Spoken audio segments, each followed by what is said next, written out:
I'm here with Lavinia today, and she is interested in having me assess her cranium to see whether or not there are any patterns of dysfunction, because she actually has an interesting story of what happened to her in her childhood and some symptoms that she's been having in her adulthood since then. So Lavinia, tell us what happened. Sure. When I was around 2 years old, I was playing with my sister and we were running around the table. I was on her back and I fell off her back and I hit the floor. But as an adult, I started to experience migraines. I can't function at all during those migraines. So we have some symptoms of intracranial pressure and congestion as well, so it'll be interesting to see whether or not there isn't some symptoms of a compaction. Okay, so now we are here on our treatment table and we're going to do a cranial assessment, and we said that when we are assessing for any cranial patterns of dysfunction, we're looking at what is happening to the prime drivers of the cranial mechanism, which is the sphenobasilar symphysis, and that would be our sphenoid and our occiput.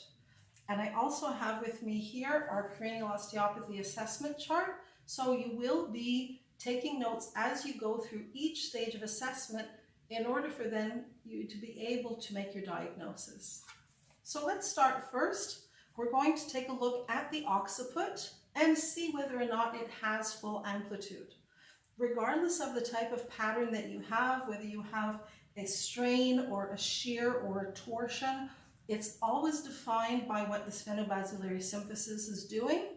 And if we want to say that it's moving to the left or to the right, well, that's going to be decided according to what the occiput is doing. And so for that reason, very often we start by assessing the occiput. The sphenoid also has a very nice, even movement, but there's a lack of motion. There's a lack of range of motion on the left side. And that's interesting because that's the opposite of what the occiput was doing, where the occiput has lack of range of motion on the right. And that means our upper portion here on our chart, the sphenoid on the left side, has got lack of range of motion. So this is an unusual pattern.